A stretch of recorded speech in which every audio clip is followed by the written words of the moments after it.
Look at number 1.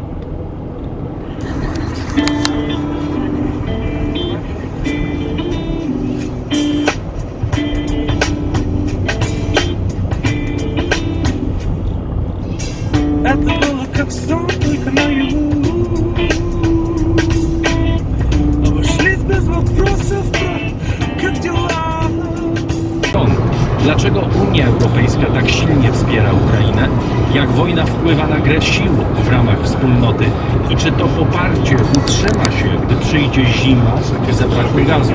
Stany Zjednoczone są największym dostawcą broni i innej pomocy dla Ukrainy. Dlaczego chcą?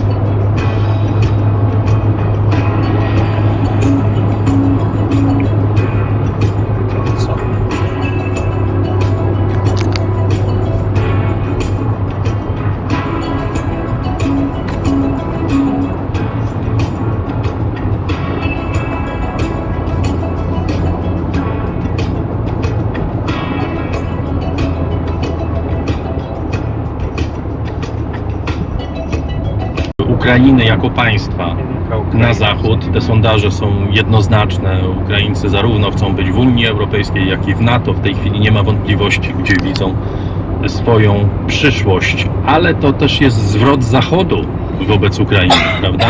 Zanim ta wojna wybuchła, dla wielu państw nie do końca jasne było, czy Ukraina jest w ogóle oddzielnym państwem, czy należy je tak traktować. Również dla państw leżących na zachód od Odry. Po pół roku wojny na Ukrainie. Dziękuję panu bardzo. Dziękuję.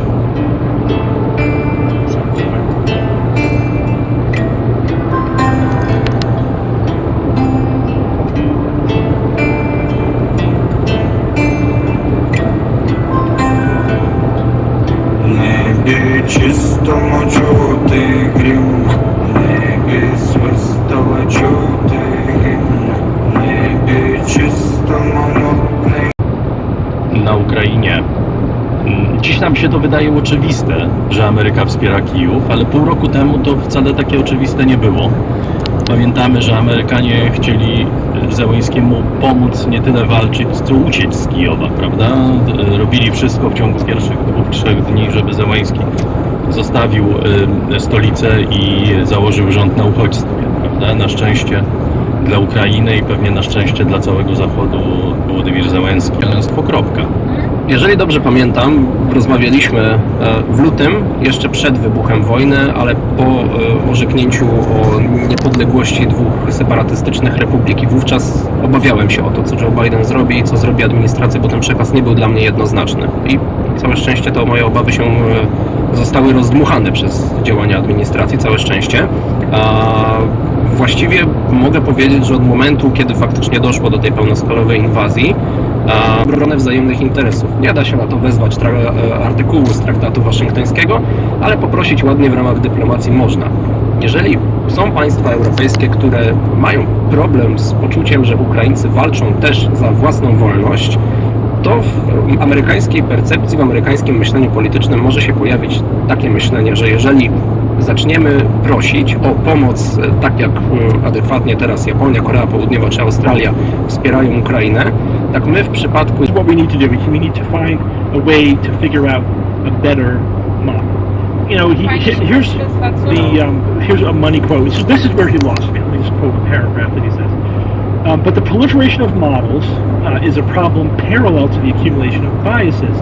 A proliferation of models with slight tweaks to the rational actor of the model shows the flexibility and power of that model, but also its major flaw.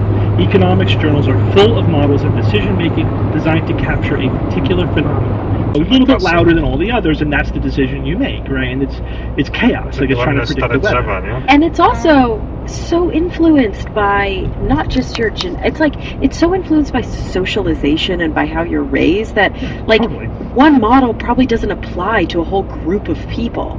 Right, which is why they're usually, these studies are like really on the margins. Like, 5% more people did this than that, or whatever. Yeah. Sometimes there's more robust effects, but often they're looking at very marginal effects.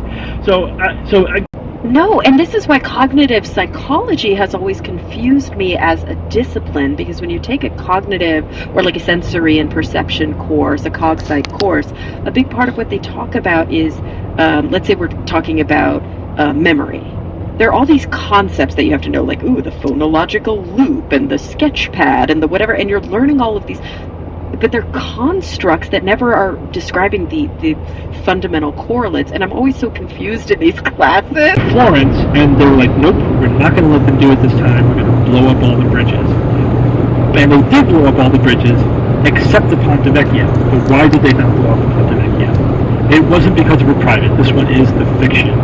It's possible that the order to spare the Ponte Vecchio came from Hitler himself. But we know for sure. We're pretty sure that the ranking officer in have a slight distance for me, we have a little more idea, but I think it took us a bit of learning to get on with this remote interaction. That's interesting. So you can't use those things that we've evolved over hundreds of thousands of years. Especially the eye contact is such a crucial thing for us. And I would guess that there will be techniques developed, technology developed. Circumstances of today, we are making a video for the children so that it stays in their memory.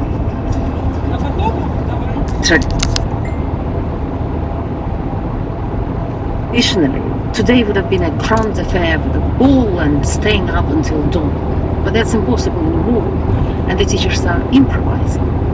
A farewell assembly, poems, and then the liver school dancer formal waltz, captured today on video for each month.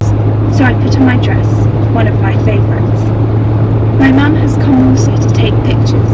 She was really happy to see me dancing a fast waltz. Just busik z Białorusi i ma z tyłu powieszoną nie dość, że ukraińską flagę, to jeszcze tą białoruską niepodległą. Vitalina and Vladislav. My grandma is Antonina.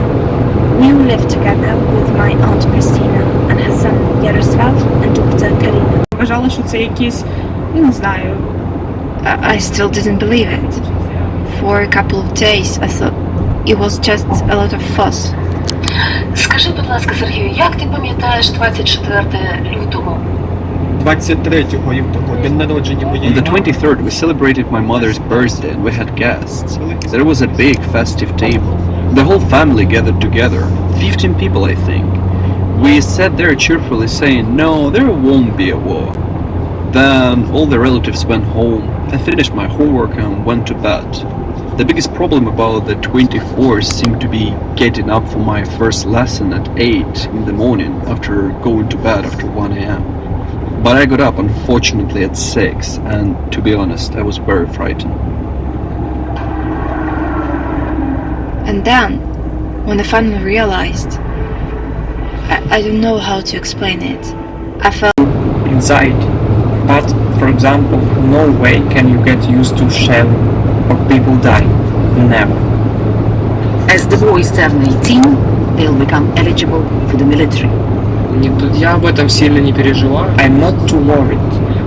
I've already made up my mind. If my country needs me, then so be it. I will serve in the army. If I have to fight for the sovereignty of my country, for the freedom of my country,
maszyna, może drzwi, a może twoja, dawaj jedyna, nalej benzyna i kawy.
After Hong Kong was returned to Chinese rule in 1997, Zhang's messaging continued. But that was the year the king's elevation to a cult figure began. Since then, he's been exhibited by some of the world's top curators, with the smartest auction houses selling his wonky calligraphy, daubed on paper or wooden boards and t-shirts, even on a scooter, which sold for 1.8 million Hong Kong dollars or 200,000. During this period, he was often accompanied by a well-known art curator, Lau Qinwai, a bon vivant with a taste for showmanship. He brought Zhang Zhouchoi brushes and ink, and went out on his calligraphy expeditions with him to photograph his work. Lau, a celebrated figure in the art world, delivered lunchboxes to Zhang's fetid flat, and even went so far as to strap his sandals onto his unwashed feet. In April 1997, Lau trial and ponders his options. He assures Genia that he knows he has to take responsibility and face square on what lies ahead. Whatever compromises he may have previously entertained are no longer an option. I know that it is my job to try and clear up the mess I have made. I am afraid I did shirk it at first, and that made the mess even worse. They gave me a much easier way out. I could have... I think both being in prison and in mental institutions where I've been committed for alcoholism, you enter a vacuum. I realized that I was going to rot in prison, and that was the sum total of my prison existence. And having decided that, established it in my mind, I then had to take steps to prevent the rotting taking place. But it's Klaus Fuchs who helps Archie Hill as he struggles to turn his life around. Doc Fuchs, władz i służb marokańskich, które zawiadują okupowaną częścią Sahary Zachodniej, no dość powiedzieć, że bycie aktywistą czy osobą pro-niepodległościowo nastawioną na terenach okupowanych to grozi ciężkim więzieniem, to może grozić torturami, to może grozić śmiercią. To jest bardzo poważne zagrożenie. W Saharze Zachodniej mówią, że oddadzą za niego życie, prawda? ma bardzo wielu zwolenników, zadeklarowanych zwolenników, którzy uważają, że to jest jedyny przywódca, który nie jest skorumpowany. Nickiego, Muqtada as-Sadra, Al-Malikiego, to jest takie nazwisko, które tam się pojawia, prawda? To jest człowiek, który doprowadził do wielkiej nienawiści pomiędzy szyitami i sunnitami w 2013-2014 roku. Sunnitów bardzo wszechstronnym opisem sytuacji, zresztą nie tylko na rynku produkcji baterii litowych, ale w ogóle rynku energetycznego, pisze Pan również o innych surowcach. To jest rynek, który decyduje o tym, jak wygląda nasze życie i będzie decydował w najbliższych dekadach. Tak mi się wydaje, że w centrum tej rewolucji stoją litowo-jonowych, co się wszystko zaczęło od Japonii, ale Japończycy w pewnym sensie nie postawili dostatecznie mocno na rozwój tych swoich mocy produkcyjnych i też zaczęto przenosić swoje fabryki Chińczycy zresztą też widzieli, jaki to jest chłonny rynek i też chcieli mieć w tym wszystkim udział, więc dosyć wcześnie zaczęli importować od Japończyków czy to maszyny do wytwarzania baterii, czy w sposób korzystał tylko na tej relacji. Rzeczywiście jest to człowiek przedsiębiorczy, który wyłapał możliwość dla tego rodzimego producenta litu, który na początku głównie produkował materiały, chemikalia dla przemysłu nawozowego, ale też prowadził wydobycie litu na małą skalę, właśnie niewielką, do tych zastosowań, które Pan tutaj wzmiankował na początku audycji. Na zmniejszenie emisyjności na przykład pojazdów wiąże się z tym, że samochody elektryczne będą napędzane bateriami właśnie litowo-jonowymi, które ponoć można używać w nieskończoność, a zatem na przykład znika nam problem recyklingu tego. Czy rzeczywiście to jest nadzieja, która ma podstawy? No to niestety jest mit, w tym sensie, że jeśli chodzi o baterie do samochodów elektrycznych, to taka średnia długość życia, to w tej chwili mówi się od 8 do 10 lat takich baterii. No w tych nowszych modelach to już być może będzie jeszcze więcej, może to dojdzie do 12-14 lat. I co potem? Co się potem dzieje z tymi bateriami? Znaczy są dwa pomysły na takie, co zrobić z tymi bateriami. Na pewno nie zostawić je na wysypisku, nie utylizować, bo jedna idea jest taka, aby po prostu używać te baterie w innych zastosowaniach jako zapasowy bank energii gdzieś, nie wiem, w szpitalach, w jakichś tam zastosowaniach związanych z oświetleniem, z obsługą wind. Ponowne życie takich baterii jest jednym z rozwiązań.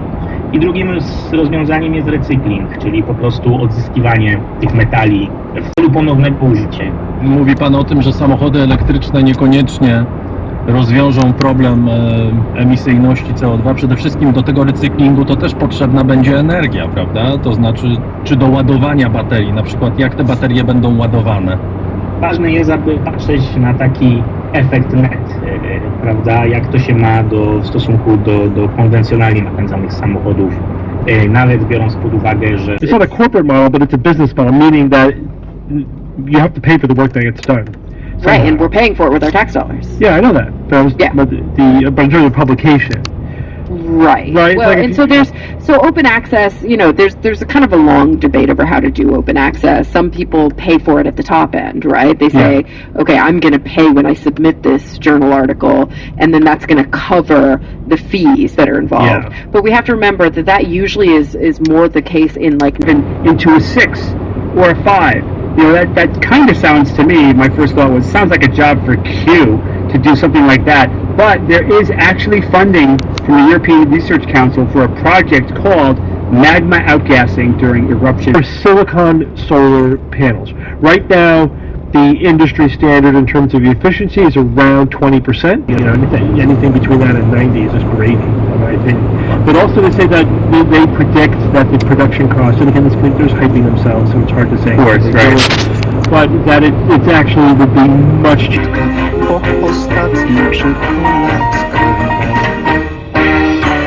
Choć papierków po cukierkach tu i ówdzie ślad, marzy mi się bombonierka taka jak ta. Niby nic, a jednak zerkasz, jak się dostać do pudełka, odkryć tajemnicę słodką, delikatnie zdjąć z wodka. Choć papierków po cukierkach ślad i tam i tu, marzy mi się bombonierka, istny cud, żeby tak nasycić się.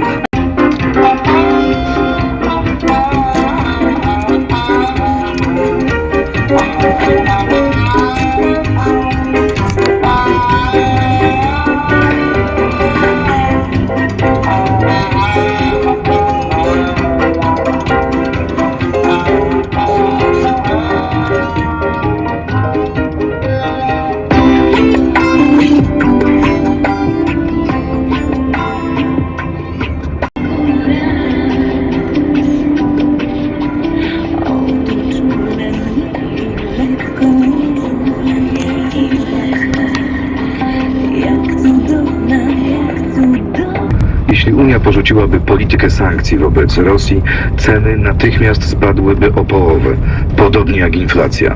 Ma rację czy nie? Nie mamy żadnej gwarancji tego typu, to jest propaganda, tak każdy rząd kieruje propagandę do swojego społeczeństwa i Viktor Orbán na wielką skalę kieruje propagandę do społeczeństwa węgierskiego i utrzymuje wysokie poparcie.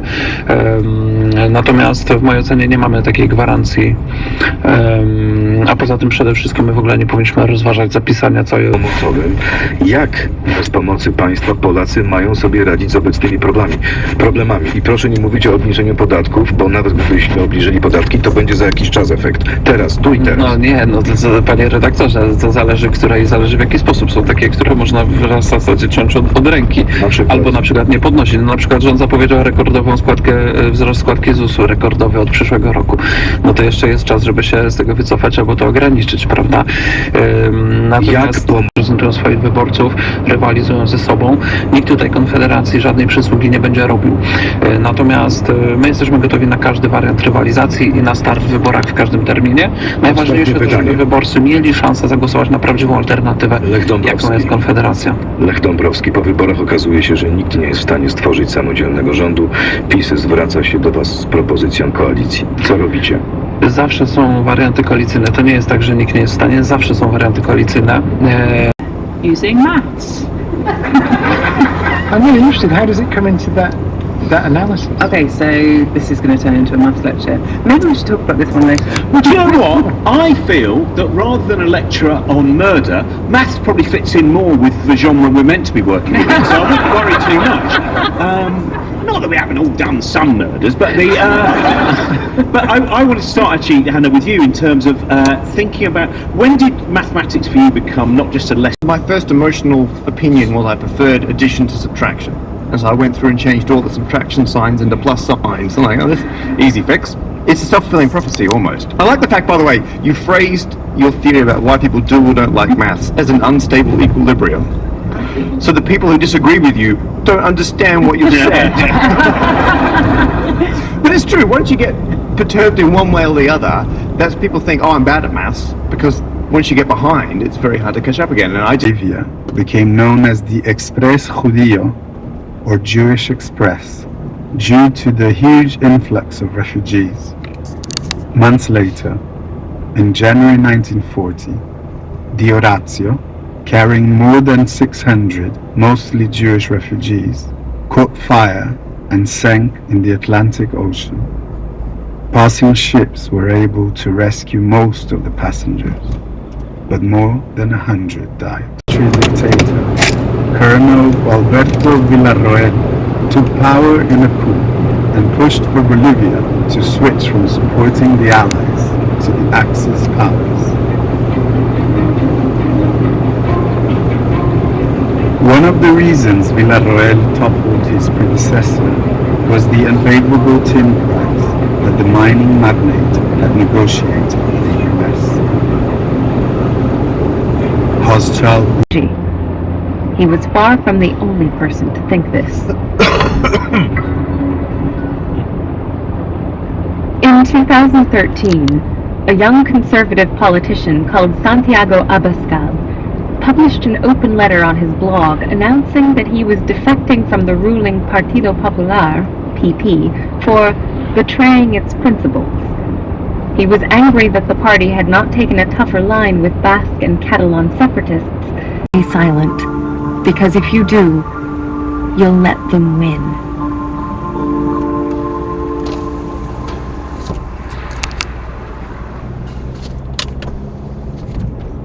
If you've been affected by anything you've heard in this episode, if you're in England and Wales, you can talk to Rape Crisis on 0808 802 9999 or in Scotland 0808. Patologii.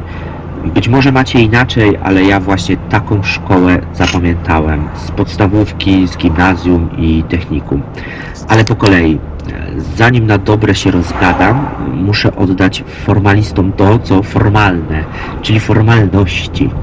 a te wyglądają tak, że oto przed Wami 9. odcinek Gorzkich Wrzali, rozrywkowo-autoterapeutycznego podcastu o rzeczach, zjawiskach i personach, które z ekologii nic innego jak usunąć ten podcast, ewentualnie wyemigrować do Czech albo gdzie indziej. Wiecie, czego najbardziej nie lubiłem w szkole?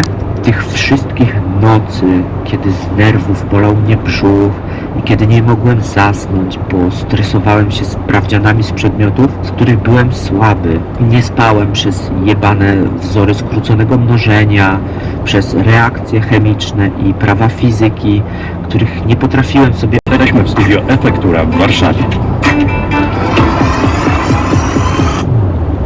Moim gościem jest Jarosław Błaszczak, politolog specjalizujący się w sprawach Wielkiej Brytanii i Australii. Dziś o tej pierwszej. Dzień dobry. Dzień dobry. Liz Truss zaczynała jako radykalna aktywistka antynuklearna, zwalczała rządy Margaret Thatcher, chciała obalać monarchię. Wczoraj pojechała do królowej, do Balmoral w Szkocji. Tam królowa spędza swoje wakacje jako... U was też się mówiło, że pojechać do Rygi, jak się ktoś zżygał? Pojechać do Rygi, że co? Że jak ktoś się zżygał, to mówiło się, że pojechał do Rygi. Nie było się tak. Ciekawe. Dobra, Misia. Jak później będziesz miał przerwę, to zadzwoń. Dobra. Według definicji, którzy mają do 300 hektarów.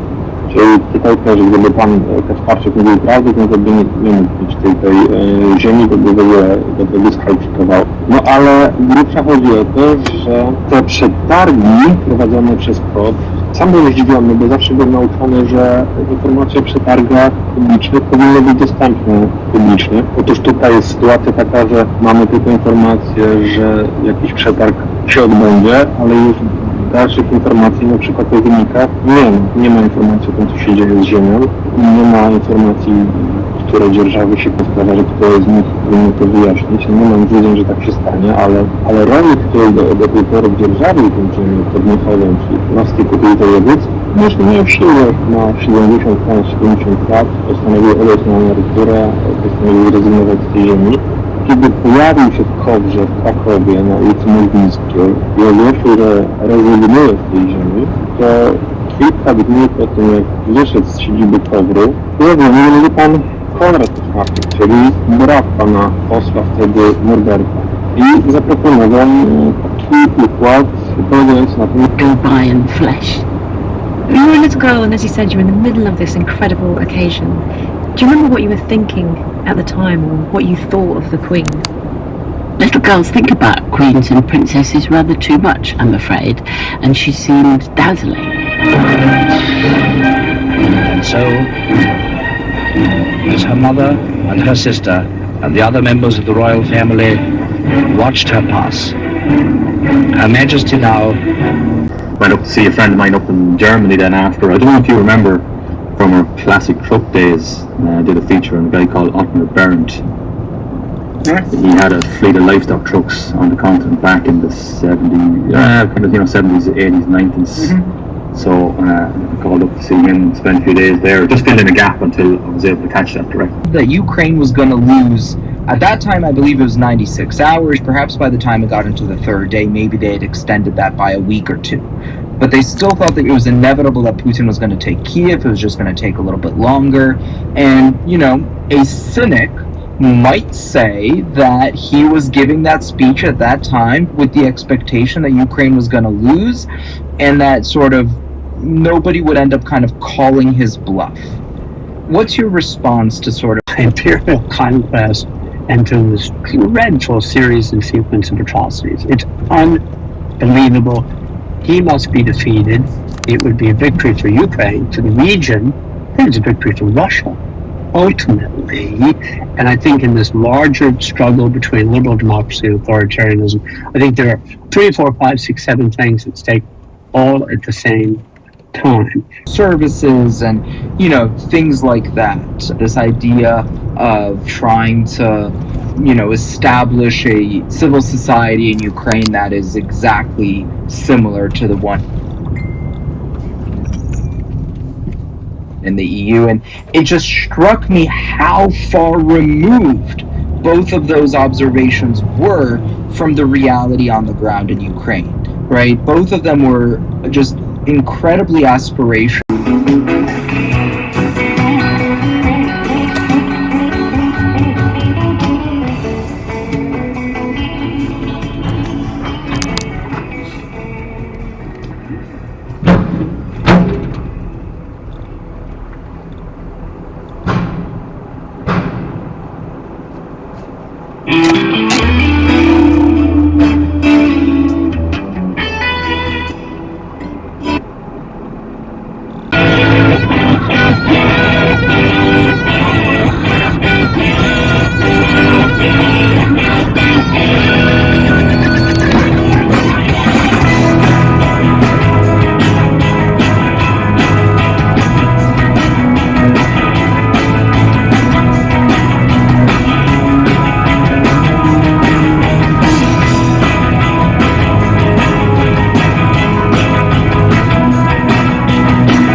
Czy będziemy mogli właśnie wziąć tym, nie wiem, z tych wniosków nie trzeba złożyć osobiście.